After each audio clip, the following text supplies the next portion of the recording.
नमस्कृत्य नरं चैव नरोत्तमं देवीं सरस्वतीं व्यासं ततो मेरे आत्मा के सारथी बन मेरे जीवन रथ को उचित मार्ग पे ले आइए माता।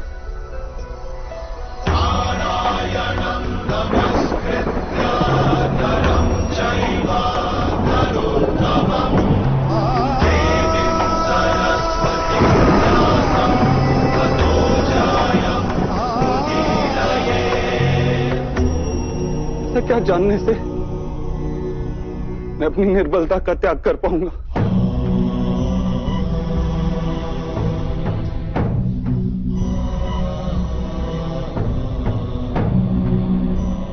उठो पार्थ,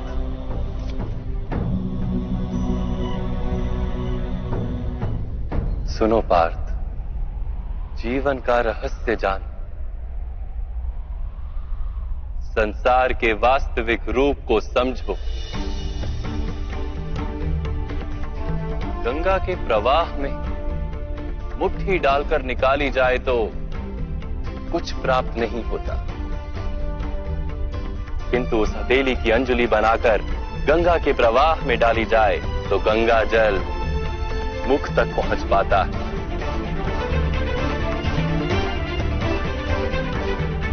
विचार करो पार्थ, अहंकार की मुट्ठी बांधी है या समर्पण की अंजुलि बनाई है तुमने? इस ज्ञान को ग्रहण कर पाओगे?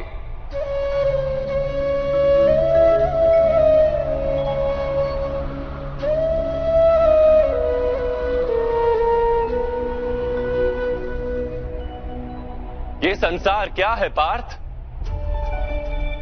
मानव, दानव, पशु, पक्षी, जंतु, कीटक, मत्स्य, वृक्ष, ये सब कैसे बनते हैं? किन पदार्थों से इनका जन्म होता है? कैसे चलते हैं, कैसे जीते हैं? मृत्यु कैसे होती है इनकी? और मृत्यु के पश्चात क्या होता है?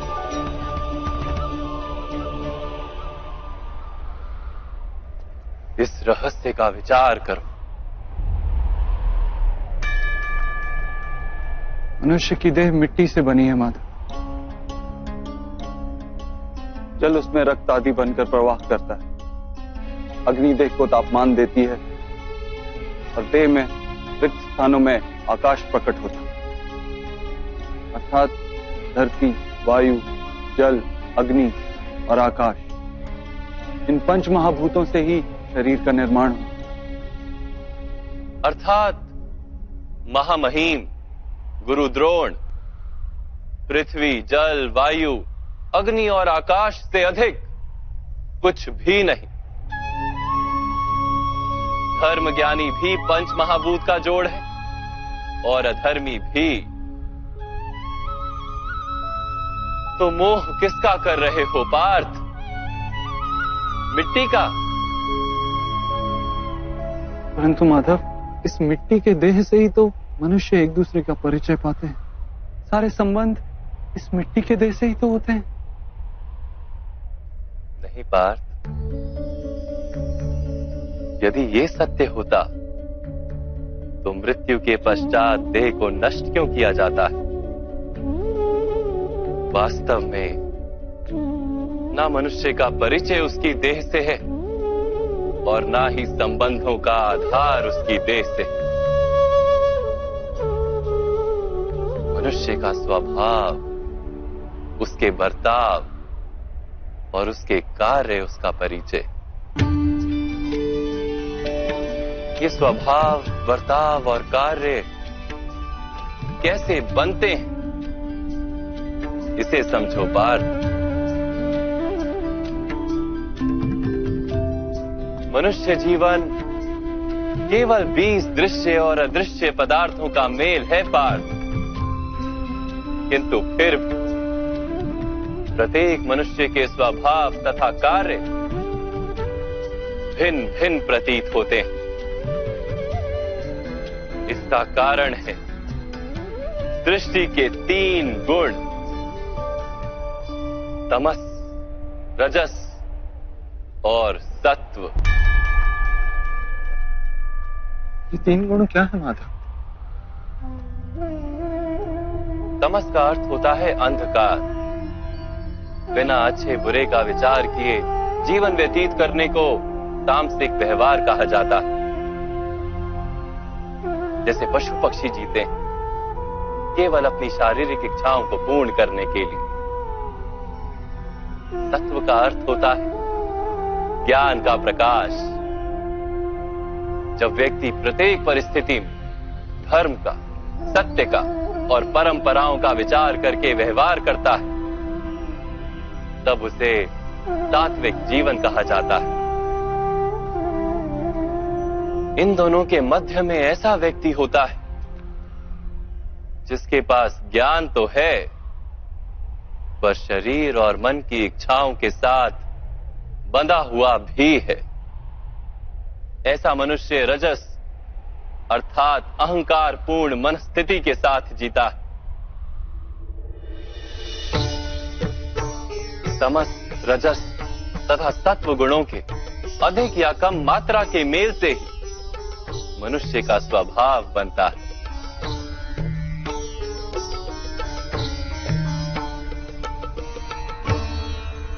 सामने देखो पार्थ, इन सब में तुम्हें कौन से गुण दिखाई देते हैं?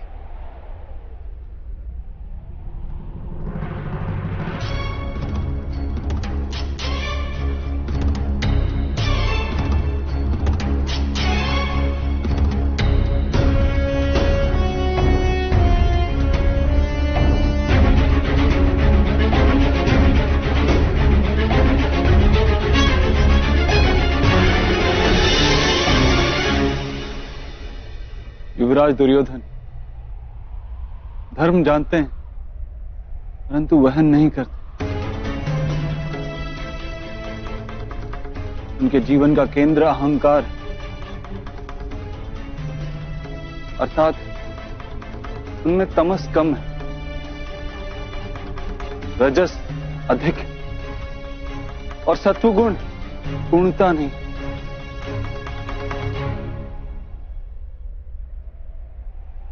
और इस ओर राजकुमार दुशासन, उन्होंने सदैव अपने ज्येष्ठ भ्राता का आदेश माना बिना विचार, अर्थात इनमें केवल तमस। महामहिम को भी देखो पार्थ, तत्व के साथ तमस का मेल है, अहंकार नहीं है किंतु पुरातन धर्म, पुरानी परंपराओं और प्रण के साथ बंधे, आवश्यकता होने पर भी अपना प्रण नहीं तोड़ सकते।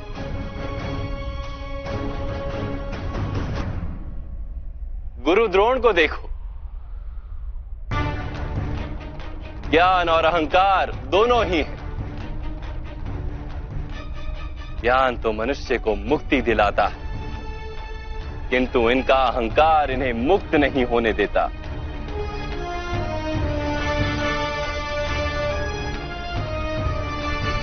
परंतु माधव,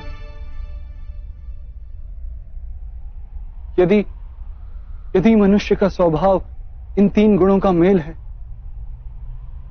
तो फिर मनुष्य का व्यवहार पहले से ही निश्चित है।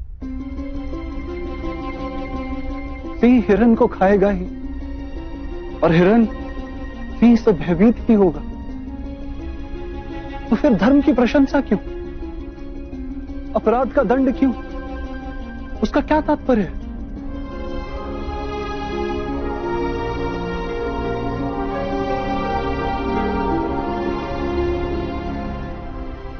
उत्तम प्रश्न है पार्थ, किंतु पहले मनुष्य क्या है ये तो जान लो।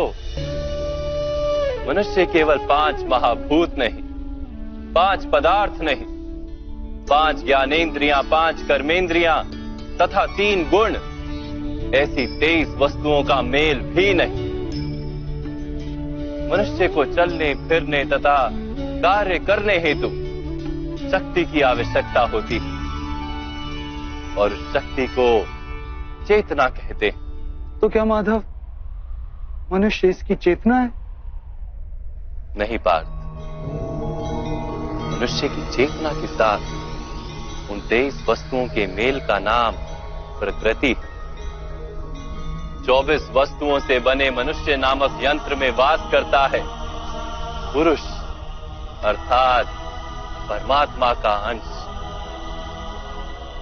उसे आत्मा कहा गया है। जब प्रकृति और पुरुष का मेल होता है, अर्थात जब परमात्मा का अंश आत्मा बनकर देह में वास करता है, तब मनुष्य जीवित होता है। यह आत्मा क्या है माधव, और इसे जानने का क्या उपाय है? मनुष्य जैसे रथ का उपयोग करता है, वैसे ही आत्मा शरीर नाम के इस यंत्र का उपयोग करती है। शरीर के माध्यम से शरीर के सुख दुख का उपभोग करती है, किंतु आत्मा शरीर नहीं पार्थ।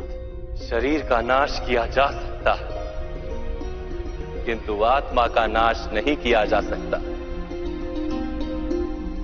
नैनं छिन्दन्ति शस्त्राणि नैनं दहति पावका न चैनं क्लेदयन्त्यापो न शोष्यति मारुतः। आत्मा ना शस्त्रों से छेदी जा सकती और ना ही अग्नि से जलाई जा सकती। न जल उसे निर्बल कर सकता है और ना ही पवन उसे सुखा सकती। आत्मा शरीर में रहते हुए भी अमर है। न हन्यते हन्यमाने शरीरे। पार्थ, शरीर की हत्या की जा सकती है, किंतु आत्मा की हत्या नहीं की जा सकती। आत्मा तो सर्वव्यापी है, अचल है, स्थिर है, सनातन है। पुराना वस्त्र त्याग कर जैसे मनुष्य नया वस्त्र धारण करता है, वैसे ही आत्मा पुराना शरीर छोड़कर बार बार नया शरीर धारण करती है। परंतु माधव, मैं तो जगत का अनुभव अपने शरीर के माध्यम से ही करता हूं। स्वयं को देह न जानकर मैं आत्मा कैसे जान सकता हूं? स्वयं को आत्मा के रूप में जानना असंभव भी नहीं पार्थ। अंध भी जीते हैं, गूंगे भी जीते हैं, जिनके पास हाथ पैर नहीं होते वो भी जीते हैं। स्पष्ट कि शरीर मनुष्य नहीं, जिसकी चेतना चली जाती है, जिसे मूर्छा आ जाती है, वो भी जीवित रहता है। इसलिए स्पष्ट है कि मनुष्य का चेतन तत्व वो भी शरीर नहीं।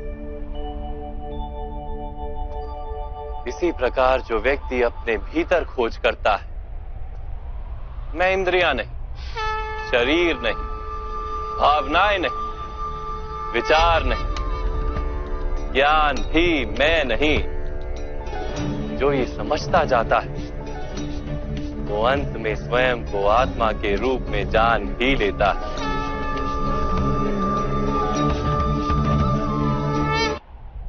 यह आत्मा का क्या कार्य है माधव? जब पर ब्रह्म के भाग हुए, पुरुष तथा प्रकृति बने, तब पुरुष अर्थात परमात्मा के अंश ने आत्मा बनकर प्रकृति की प्रत्येक वस्तु में वास किया। उस आत्मा को मोह तथा अंधकार ने घेर लिया पार। उस मोह निद्रा से जागृत होकर स्वयं को परमात्मा का अंश जानना ही आत्मा का कर्तव्य, उद्देश्य और जीवन कार्य। परंतु माधव, यदि हर आत्मा परमात्मा का अंश है, तो क्या उन्नति और अवगति स्वयं परमात्मा कर रहे?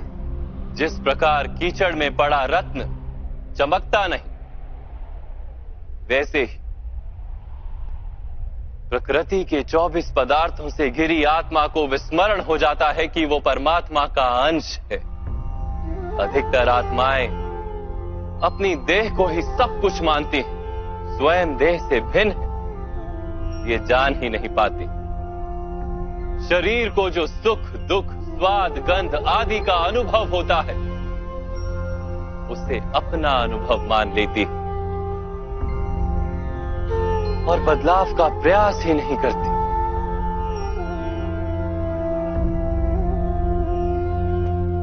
जो आत्माएं बदलाव का प्रयत्न नहीं करती,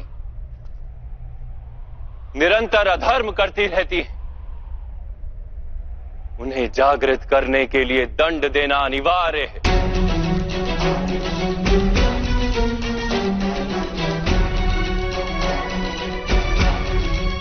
तुम भी ये जान लो पार्थ कि तुम शरीर नहीं, केवल एक आत्मा हो। इस रणभूमि में दिखाई देने वाला प्रत्येक योद्धा वो नहीं जो तुम उन्हें मानते हो। कुछ समय के लिए इन सब ने शरीर में वास किया, इनके शरीर मरेंगे किंतु ये सब अमर, वो पुनः नया शरीर धारण करेंगे। जब तक स्वयं को शुद्धात्मा के रूप में जान नहीं लेंगे, जब तक अधर्म का त्याग करके धर्म में दृढ़ नहीं होंगे, तब तक ये जन्म लेते और मरते रहेंगे। यही ब्रह्म विद्या का प्रथम पाठ है पार्थ। जो जन्मा है वो अवश्य मरेगा और जो मरता है वो अवश्य फिर से जन्म लेगा। इस महाज्ञान को सांख्य योग कहते हैं।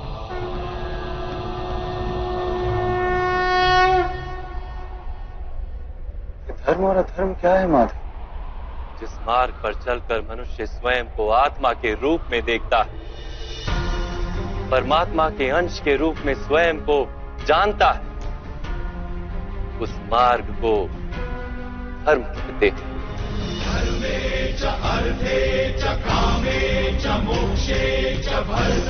जब मनुष्य स्वयं को परमात्मा के अंश के रूप में जान लेता है, तब उसे ये अनुभूति होती है कि ये सृष्टि ही परमात्मा है और ये परमात्मा ही सृष्टि है। सृष्टि और परमात्मा में कोई भेद नहीं।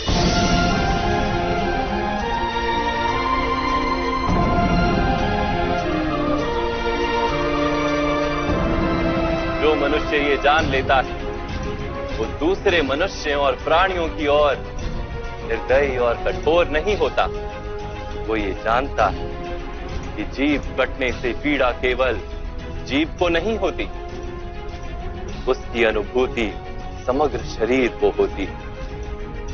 वैसे एक मनुष्य को पीड़ा होती है तो समग्र संसार उस पीड़ा का अनुभव करता है। जब तक संसार में एक मनुष्य भी पीड़ित है, तब तक वास्तव में किसी का भी सुख संपूर्ण नहीं। जानने पर मनुष्य का मन करुणा से भर जाए, उसे धर्म कहते हैं।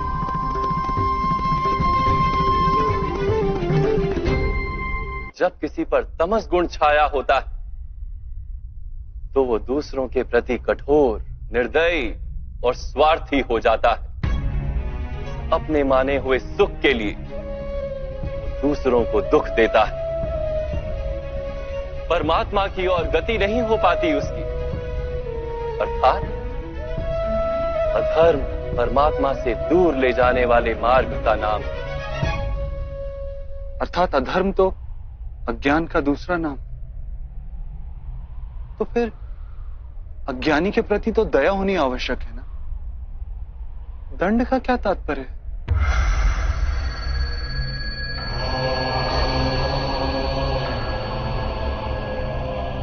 ज्ञानी जब ज्ञान का मूल्य जानने को सजना, ज्ञान पर दृष्टि डालने को भी सजना, तब दंड ही दया है।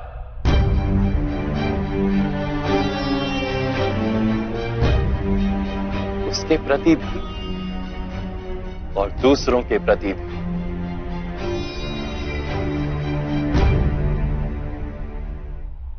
दृष्टि की गति सदा ही परमात्मा की ओर हो, यह अनिवार्य है। किंतु कभी कभी ऐसी स्थिति उत्पन्न हो जाती है कि अज्ञान, मोह और अधर्म बढ़ जाता है। संसार से धर्म लुप्त हो जाने का भय उत्पन्न हो जाता है। संसार से जब धर्म लुप्त हो जाता है, करुणा भी नष्ट हो जाती है और सत्य भी नष्ट हो जाता है। आने वाली पीढ़ियों को धर्म प्राप्त हो सके, इसके लिए आज अधर्मियों का नाश करके धर्म की पुनः स्थापना करना अनिवार्य है।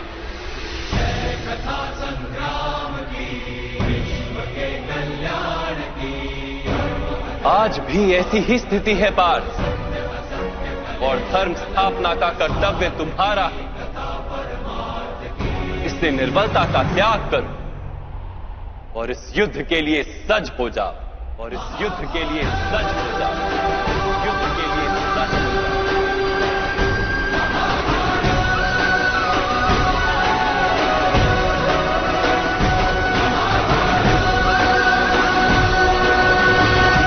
परंतु मेरे हाथों हत्याएं होंगी माधव, मेरे कारण किसी के प्राण जाएंगे तो मेरे अंतर की करुणा का नाश नहीं हो जाएगा? और यदि धर्म का आधार करुणा है तो क्या मेरी आत्मा धर्मी नहीं हो जाएगी?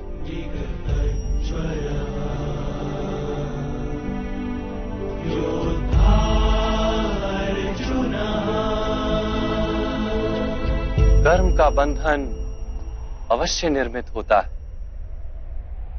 किंतु कार्य का बंधन निर्मित नहीं होता पार्थ।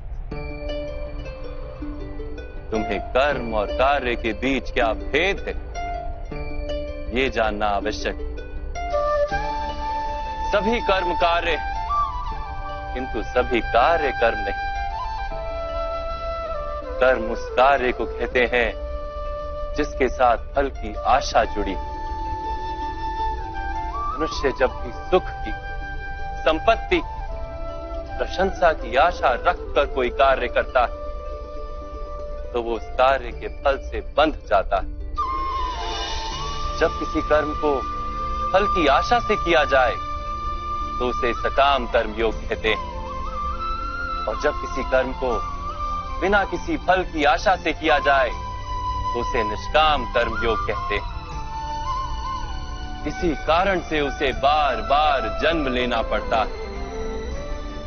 वास्तव में मनुष्य को कोई कर्म नहीं बांधता, उस कर्म से जुड़ी आशाएं उसे बांधती हैं। वो कैसे माधव? यदि इस युद्ध में तुम्हें विजय होने की आशा है तो पराजित होने पर तुम्हें भीषण दुख होगा, और वो दुख तुमसे कोई अन्य कार्य करवाएगा जिसके लिए तुम्हें दूसरा जन्म लेना पड़ेगा। और यदि तुम विजयी हुए तो तुम्हारा अहंकार बढ़ेगा, और वो अहंकार तुम्हें विश्व विजय के लिए प्रेरित करेगा, तुमसे हत्याएं करवाएगा, और उसका पाप तुम्हें बांधेगा। विचार करो, यदि तुम्हें इस युद्ध में ना विजय का मोह और ना पराजय का भय, तो इस युद्ध के अंत में तुम्हें सुख प्राप्त होगा या दुख प्राप्त होगा? ना सुख माधव, ना ही दुख। अर्थात तुम्हारा सुख, दुख, हताशा, निराशा, अहंकार युद्ध के कारण नहीं है। युद्ध के साथ तुमने जो आशाएं बांधी हुई हैं, उसके कारण है। क्या ये सत्य नहीं है पार्थ?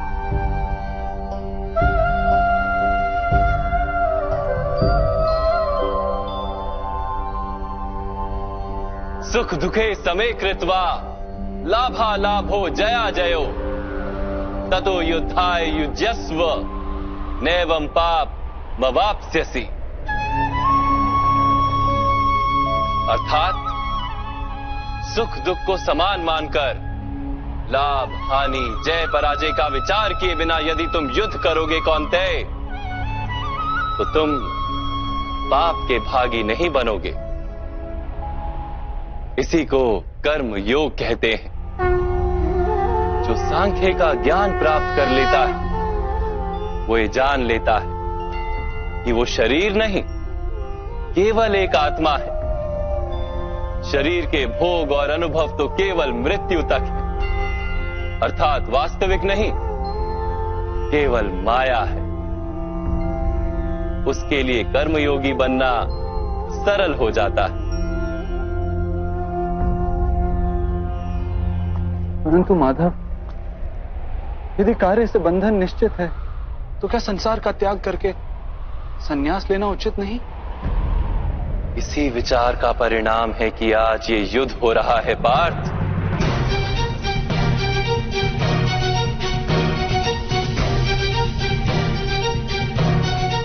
विचार करो, जब सत्व गुण से भरे धर्म को जानने वाले लोग कर्मों का त्याग करते हैं, तब अधर्म से भरे लोग भी संसार को चलाते हैं।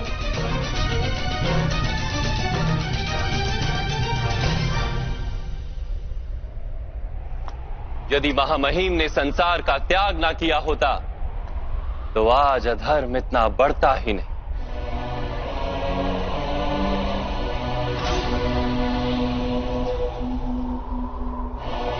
और तुम्हारे पिता ने यदि संन्यास ना लिया होता तो आज भ्राता युधिष्ठिर सुख से राज कर रहे होते।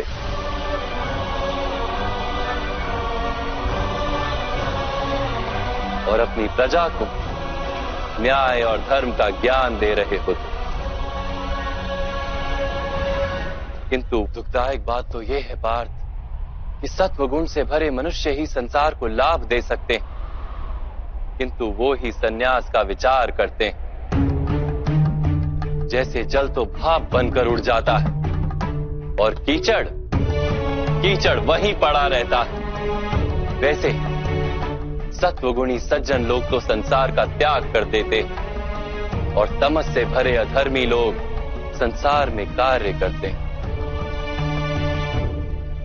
इसी कारण से संसार में पाप और अधर्म बढ़ता है।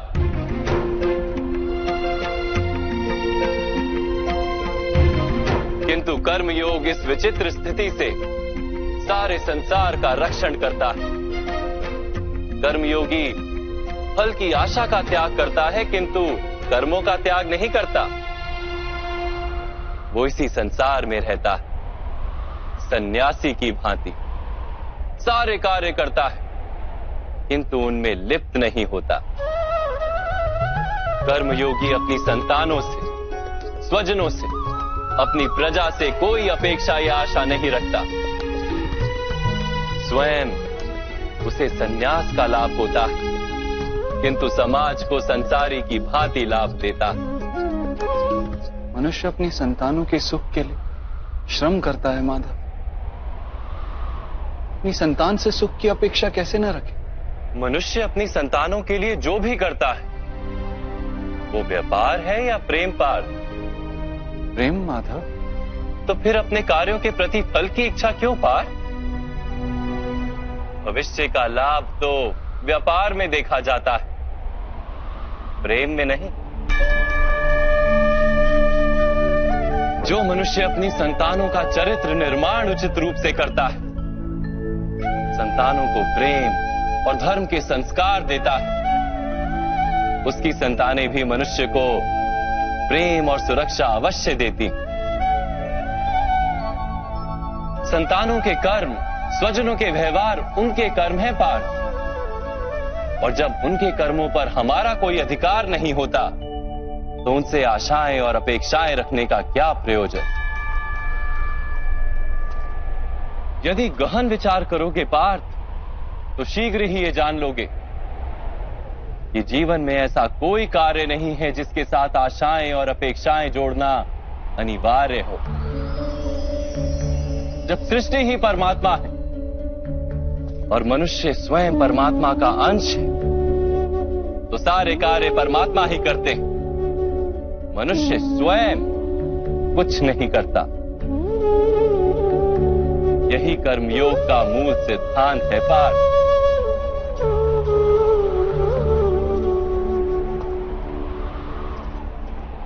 तुम्हें भी कर्म योगी बनकर ये युद्ध करना आवश्यक है पार्थ। त्रिगुणिया विश्या वेदा निस्त्रिगुण्यो भवार्जुना निर्द्वंद्वो नित्य तत्वस्थो निर्योग क्षेम आत्मवान। 3 गुणों का त्याग करके निर्गुण बन जाओ पार्थ, इस द्वंद्व से मुक्त हो जाओ। सदा सत्व अर्थात परमात्मा में बुद्धि लगाकर कर्तव्य का वहन करते रहो। कुछ प्राप्त करने की इच्छा और कुछ प्राप्त किए हुए का रक्षण करने का विचार त्याग दो पार्थ, और अपनी आत्मा को स्वतंत्र कर लो।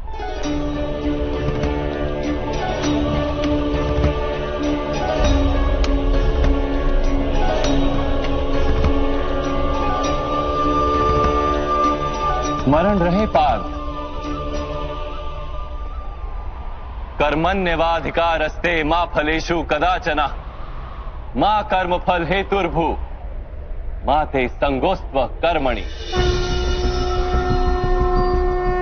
तुम्हारा अधिकार तो केवल कर्म करने का है, फल तो ईश्वर के हाथ में है। इसलिए ना कर्म से भागना उचित है और ना ही कर्म के फल की आशा रखना उचित है।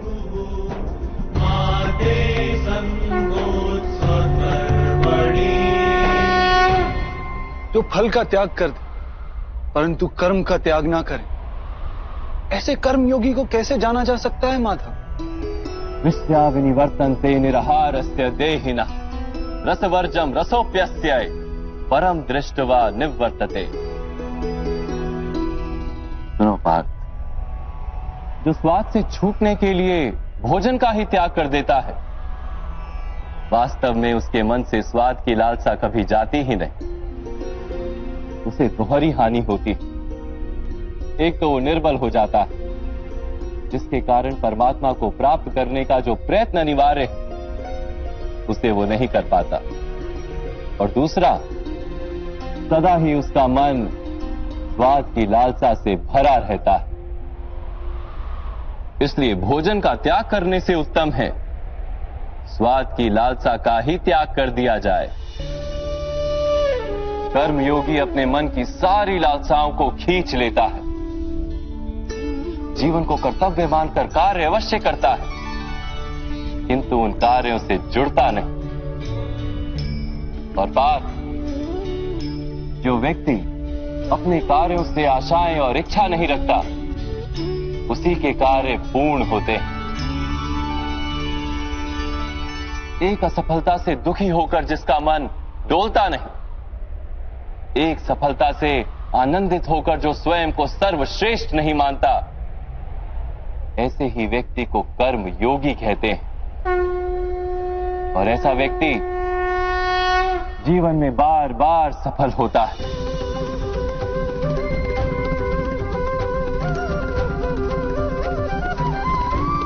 ध्यायतो विषयान पुंसः संगस्तेषु पजायते संगात संजायते कामा कामात् क्रोधो भिजायते क्रोधात् भवति सम्मोह सम्मोहात् स्मृति विभ्रम स्मृति भ्रंशात् बुद्धिनाशो बुद्धिनाशात् प्रणश्यति। फल की आशा से कामना प्रकट होती है, और कामना का तो स्वभाव है असंतुष्ट रहना। असंतोष से क्रोध उत्पन्न होता है, और क्रोध से मोह जन्मता है। मोह के कारण व्यक्ति आचार और व्यवहार का ज्ञान ही भूल जाता है। ज्ञान के जाने से बुद्धि चली जाती है, अनुचित प्रकार के कार्य होने लगते हैं, और समाज ऐसे व्यक्ति का शत्रु बन जाता है। और अंत में ऐसे मनुष्य पूर्णतः पतन हो जाता है।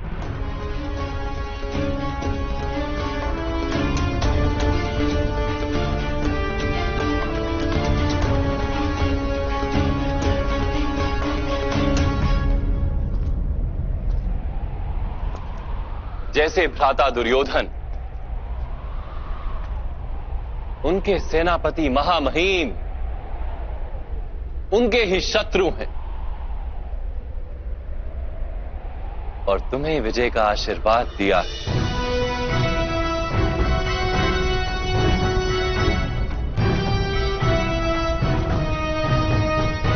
पार्थ, कर्मयोग ब्रह्म विद्या का दूसरा चरण है। परमात्मा में अपनी बुद्धि स्थिर करो, स्वयं को आत्मा जानो, मिथ्या बंधनों से मुक्त हो जाओ और फल की आशा का त्याग करके केवल कर्म करते रहो।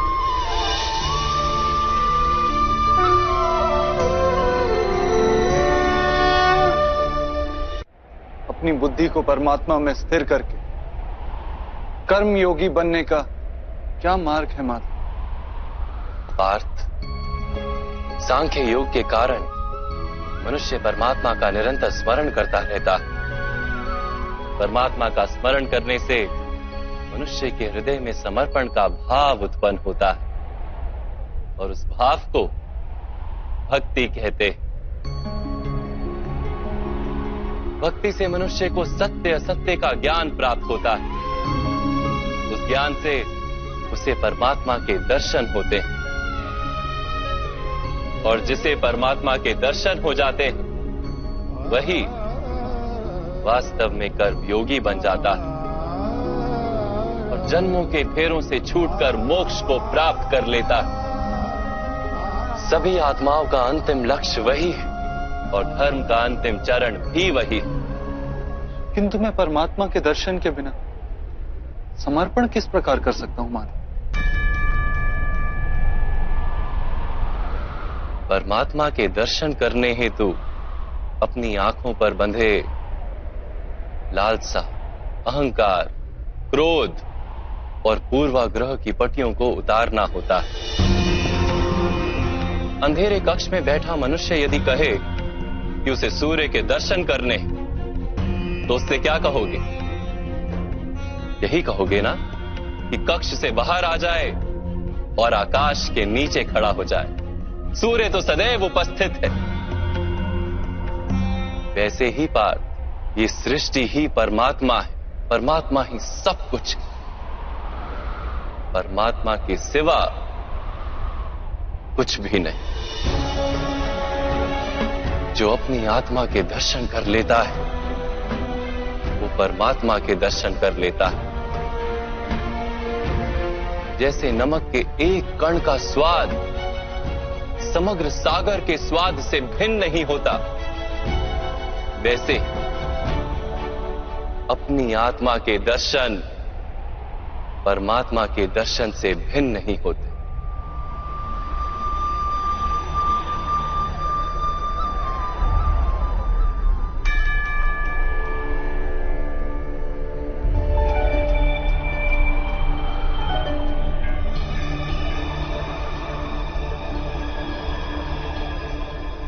आत्मा था, क्या आप भी परमात्मा हैं?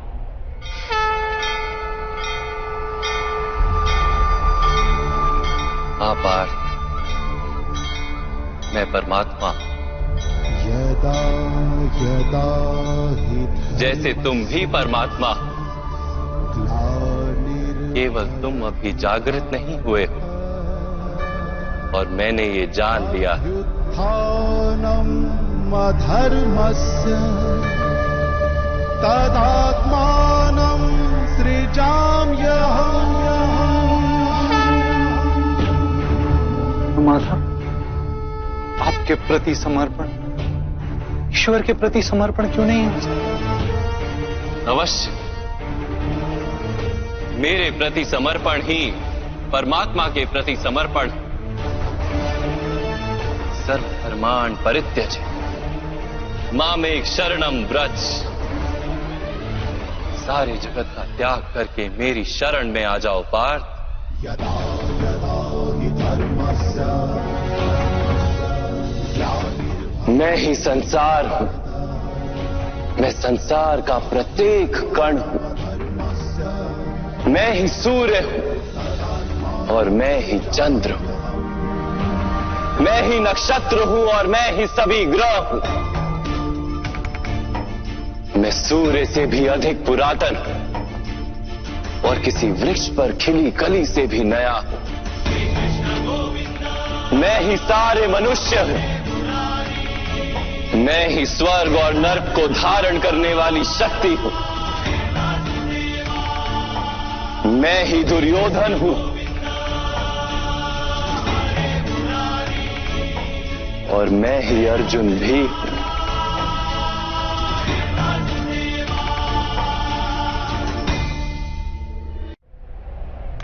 वो कैसे संभव है माधव? आपका जन्म तो बहुतों ने अपने जीवन काल में देखा है। आपकी माता अभी भी जीवित हैं, जिनके गर्भ से आपने जन्म लिया। आप पुरातन और अविनाशी कैसे हो सकते हैं? तुम शरीर देख रहे हो और मैं आत्मा की बात कर रहा हूं। मेरे अनेक जन्म हुए हैं पार्थ। मैंने अनेकों अवतार धारण किए हैं। कई शरीर बने हैं मेरे और इसी मिट्टी में मिले हैं।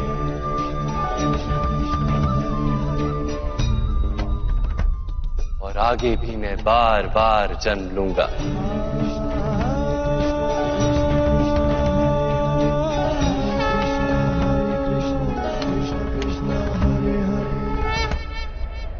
यदा यदा हि धर्मस्य ग्लानिर्भवति भारत अभ्युत्थानमधर्मस्य तदात्मानं सृजाम्यहम्। परित्राणाय साधूनां विनाशाय च दुष्कृतां धर्म संस्थापनार्थाय संभवामि युगे युगे।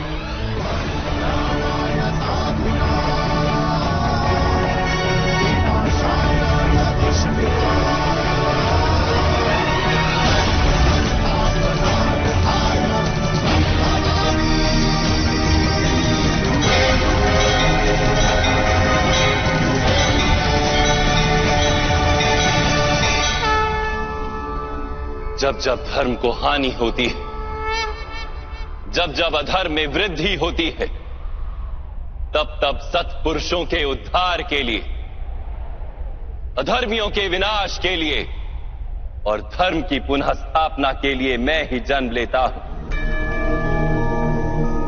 ये प्रत्येक युग में होता आया है और आगे भी ऐसा ही होगा।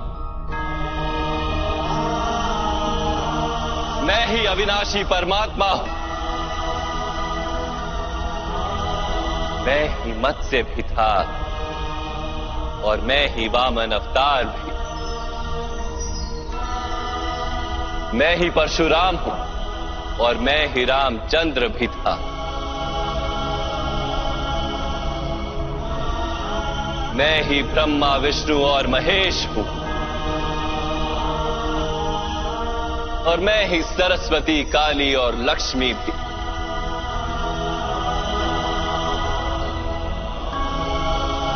मैं ना पुरुष हूं, ना स्त्री हूं और ना ही नपुंसक।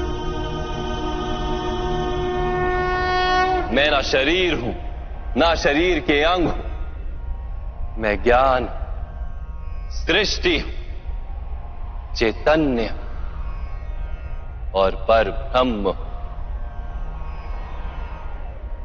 मैं सब कुछ हूं और मैं कुछ भी नहीं। ऐसा प्रत्येक युग में हुआ है और आगे भी ऐसा ही होता रहेगा।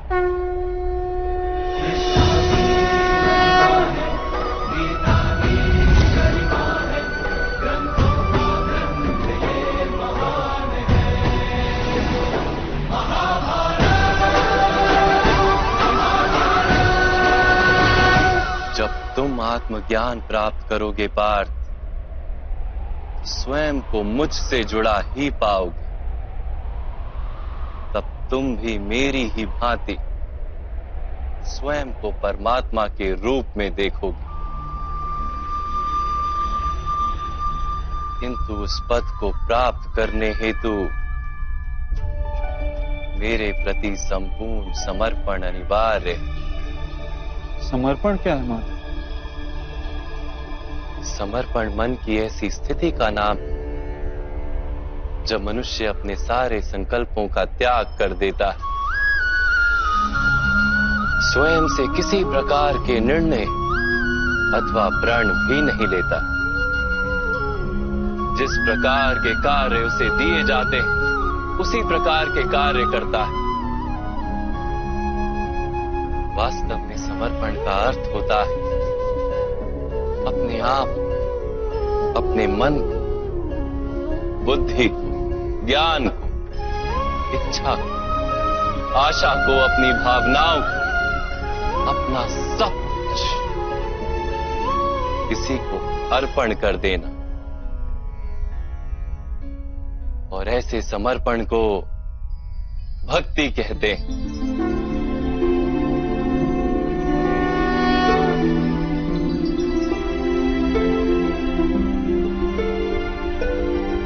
पत्नी का समर्पण पति की ओर, एक योद्धा का समर्पण सेनापति की ओर होता है। एक शिष्य के हृदय में गुरु भक्ति होती है। क्या ये सारी भक्तियां एक समान? क्या सबको ईश्वर की प्राप्ति होती है? नहीं पार्थ, मनुष्य जिसके प्रति समर्पित होता है उसी के रूप में ढलने लगता है। उसके मन में कोई संदेह, कोई प्रश्न जन्म नहीं लेता। किसी दुष्ट के प्रति समर्पण उस मनुष्य के कार्यों को दूषित कर देता है। अंगराज कर्ण ने धर्म को जानते हुए भी द्यूत सभा में पांचाली को अपशब्द कहे थे। जो 5-5 पुरुषों के साथ संबंध रखती है, वैश्या होती है ऐसी स्त्रियां, वैश्या होती है ऐसी स्त्रियां। उसका कारण था अंगराज का भ्राता दुर्योधन के प्रति समर्पण। इस युद्ध में उन्हें जो दंड मिलेगा वो किसी जन्म या जाति के लिए नहीं, अथवा एक दुष्ट के प्रति समर्पण के लिए उन्हें दंड मिलेगा। इसलिए हे धनंजय, समर्पण उत्तम के प्रति होना आवश्यक है। उसी से मनुष्य उत्तम बनता है। लोहे की माला से अपराधी बांधा जाता है, पीतल की माला से मंदिर के दीपक को बांधा जाता है, और सोने की माला को आभूषण बनाकर गले में धारण किया जाता है। पति भक्ति, स्वामी भक्ति, मित्र भक्ति, ऐसी अनेक भक्तियां होती हैं पार्थ, किंतु सबसे श्रेष्ठ भक्ति तो परमात्मा की भक्ति होती है।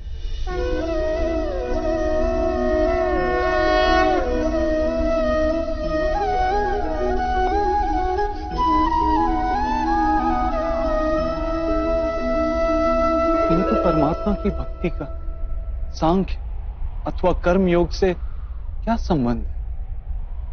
सांख्य योग के कारण मनुष्य स्वयं को आत्मा के रूप में जानता है। कर्म योग से वो जीवन के बंधनों से छूट जाता है, और भक्ति के कारण मनुष्य को परमात्मा के वास्तविक रूप का ज्ञान होता है। परमात्मा के ज्ञान से मनुष्य जन्म मरण के फेरों से छूटकर सच्चिदानंद स्वरूप को प्राप्त कर लेता है। परमात्मा में समाकर स्वयं परमात्मा हो जाता है। जैसे जल की छोटी सी बूंद जब सागर में मिलती है तो स्वयं सागर बन जाती है। अर्थात इस शरीर का कोई महत्व ही नहीं है माधव। अवश्य महत्व है पार्थ।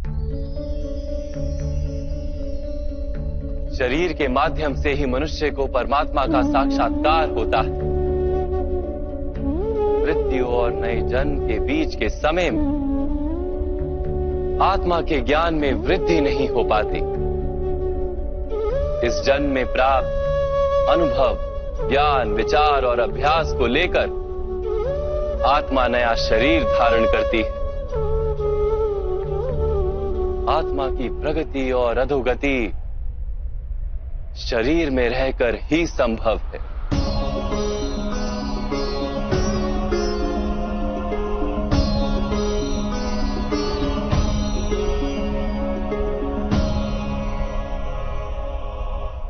परंतु माधव, यहां उपस्थित व्यक्तियों का वध करके क्या हम उनके उद्धार की संभावना को नष्ट नहीं कर देंगे?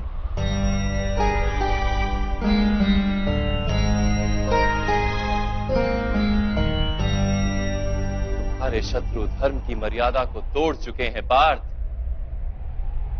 अधर्म ही उनका स्वभाव बन गया है। उनका उद्धार अब असंभव है।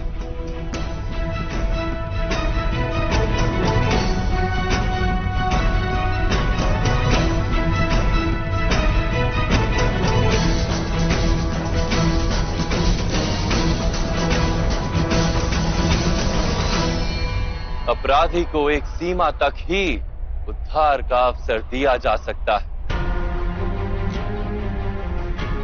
मैंने शिशुपाल के 99 अपराधों को क्षमा किया था, किंतु 100 अपराधों के पश्चात उसे दंड देना आवश्यक था। अपराधी को यदि अपराध करने दिया जाए तो उसका अधिक से अधिक पतन होता है।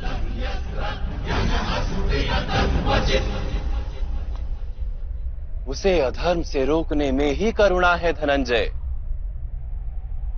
ये आत्माएं मरेंगी नहीं। अधर्म से दूषित शरीर का त्याग करके नया शरीर धारण करेंगी और उस शरीर में उनकी प्रगति की संभावना अधिक होगी। इस विचार से यदि तुम युद्ध करोगे तो वो उचित है। मनुष्य का शरीर उसकी संपत्ति भी है और मर्यादा भी। धर्म के मार्ग पर प्रवास करने वाला मनुष्य अपने शरीर को शुद्ध करता है और उसके माध्यम से आत्मा का साक्षात्कार करता है। इसी को क्षेत्र क्षेत्रज्ञ संबंध कहा गया है। मैं इसका तात्पर्य नहीं जान पाया माधव। जब मनुष्य ये जान लेता है कि उसका शरीर एक भूमि का टुकड़ा है, अर्थात क्षेत्र है, और वो उस शरीर में रहने वाला, उस शरीर को समझने वाला अर्थात क्षेत्रज्ञ है, तब वो शरीर के माध्यम से अपनी प्रगति साध पाता है। आत्मा शरीर में रहकर 3 गुणों का समतोलन करती है। तमस को घटाकर सत्व को बढ़ाने का उपाय करती है और ईश्वर की भक्ति करके परमात्मा के साथ एक हो जाती है। भक्ति कैसे की जाती है माधव? क्या समर्पण ही भक्ति नहीं? नहीं पार्थ, समर्पण तो भक्ति का प्रथम चरण है। वास्तव में भक्ति किसी कार्य का नाम नहीं, वो तो केवल मनस्थिति का नाम है। आवश्यक है कि मनुष्य जब तब, यज्ञ, याग, यम, नियम, योग और स्वाध्याय के माध्यम से अपने अंतर को शुद्ध करे और परमात्मा के प्रति समर्पित रहे। मनुष्य अपने सारे कार्य, सभी कार्यों के फल, अपने जीवन का प्रत्येक श्वास परमात्मा को समर्पित करता रहे।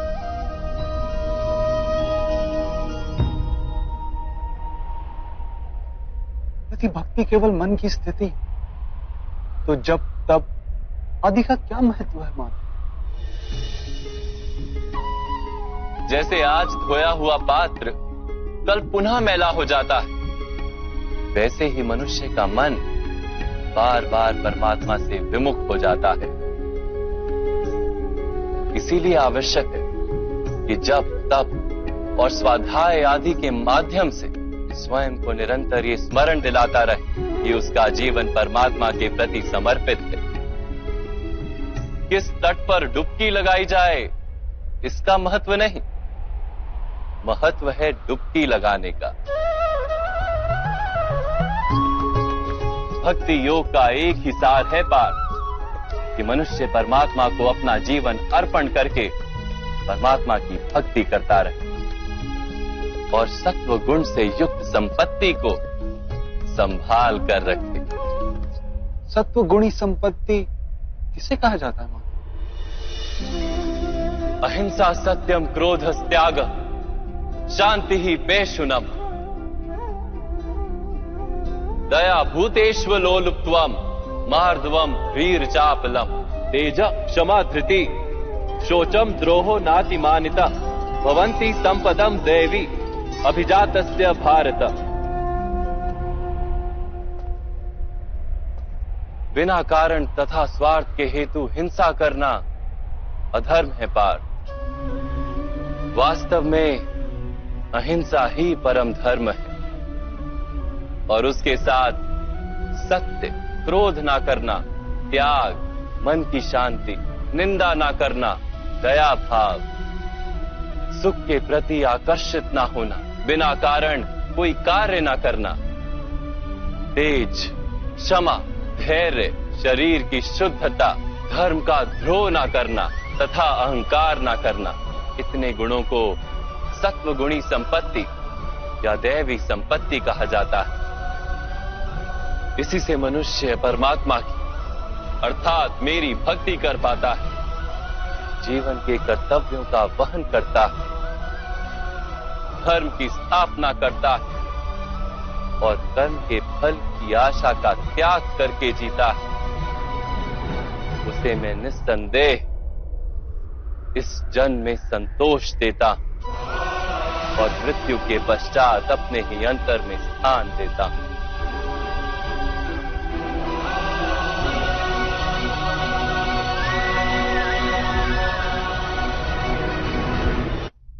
आपका रूप कैसा है माधव?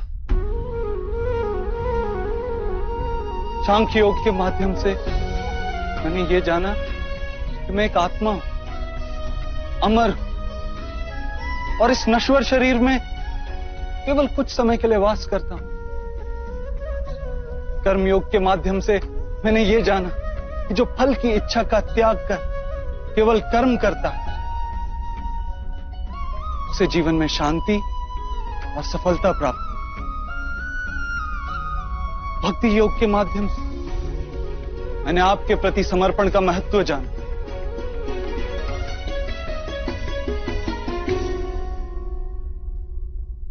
परंतु माधव, आपने कहा था कि यहां हर स्थान पर मनुष्य नहीं केवल परमात्मा है।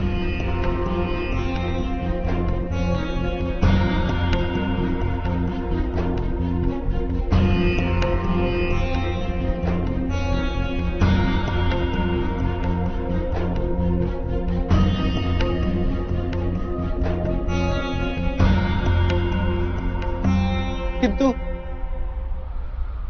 अब भी मुझे यहां केवल मनुष्य दिखाई दे रहे, केवल मनुष्य माधव।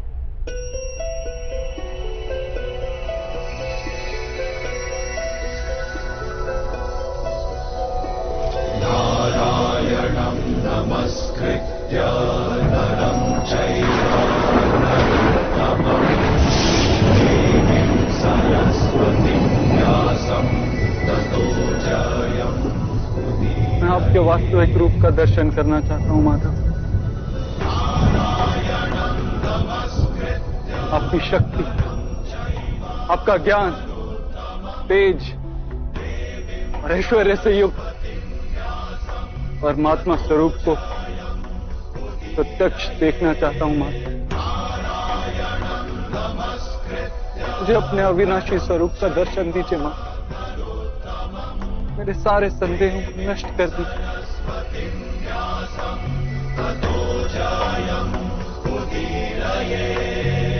मुझे दर्शन दीजिए मां।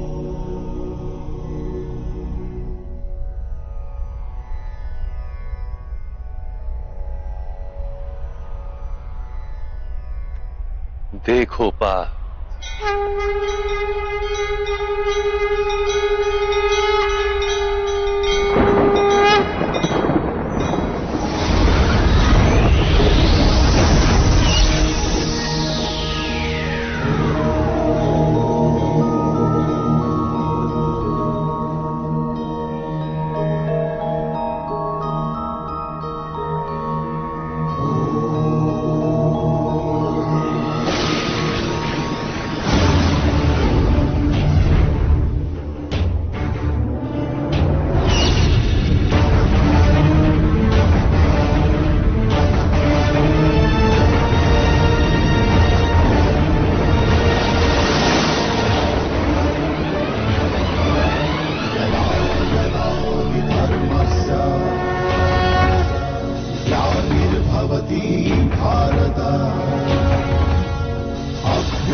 सांख्य योग से कर्म योग, कर्म योग से भक्ति योग और भक्ति योग से ज्ञान योग की प्राप्ति होती है।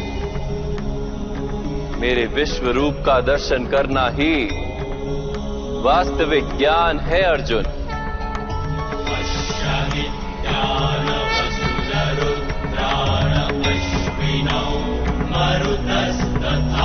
यही एक ज्ञान है जो विश्व में सारे ज्ञानों तथा विज्ञानों का आधार है। यही ज्ञान मुक्ति प्रदान करता है।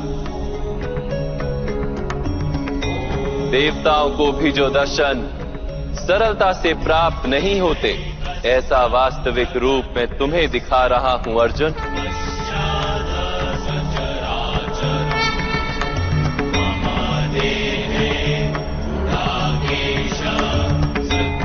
मैं ही इस पृथ्वी के कण कण में वास करता हूं और ये पृथ्वी, सूर्य, चंद्र, नक्षत्र और तारा मंडल मेरे भीतर वास करते हैं।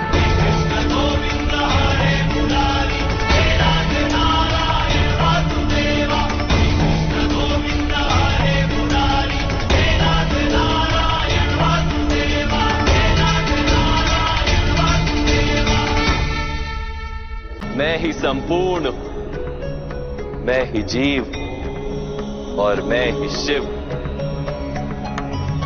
अक्षरों में आकार, वेदों में सामदेव, देवों में इंद्र, प्राणियों में चेतना, यक्षों में कुबेर, रुद्रों में शंकर, वसुओं में अग्नि, पर्वतों में सुमेरु और ऋषियों में भृगु, ध्वनियों में ओमकार, यज्ञों में जाप और वृक्षों में पवित्र पीपल, बुद्धि में स्मृति, मेधा, धृति और क्षमा मैं ही हूं।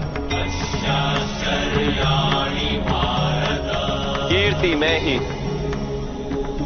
गंधर्वों में चित्ररथ हूं, देवर्षियों में नारद हूं और मुनियों में कपिल, अश्वों में उच्च श्रवा, हाथियों में ऐरावत और पशुओं में सिंह, पक्षियों में गरुड़, मनुष्य में राजा और शस्त्रों में वज्र, गायों में कामधेनु, सर्पों में वासुकी, शेषनाग, यमराज, वरुण देव और वायु भी मैं ही। भगवान राम, पवित्र गंगा, सृष्टि में आदि मध्य तथा अंत भी मैं ही। ब्रह्म विद्या, महाकाल और ब्रह्मा, प्रभाव, विजय, सत्व, निश्चय, दंड, शक्ति, नीति, मौन तथा तत्व ज्ञान भी मैं।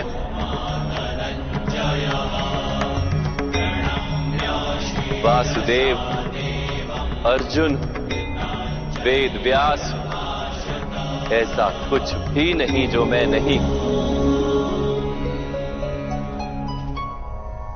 ऐसा कोई स्थल नहीं जहां मैं नहीं। मैं ही समय हूं और मैं ही जीवन और मृत्यु हूं अर्जुन। यहां उपस्थित सभी मनुष्यों की मृत्यु बनकर खड़ा हूं।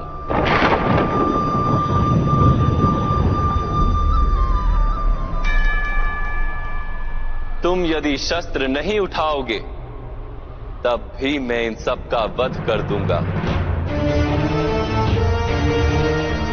इसलिए मोह का त्याग करो और अपने कर्तव्य को देखो। धर्म का भार उठाओ, गांडीव उठाकर शरसंधान करो।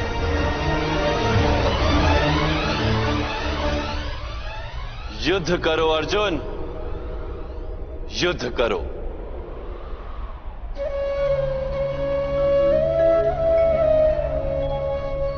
हे माता, हे मधुसूदन, आज मेरे सारे संदेहों का नाश हो गया। कृपया अपने मनुष्य रूप में आ जाइए। मैं आपके प्रत्येक आदेश का पालन करूंगा। करिष्य वचनम तवा।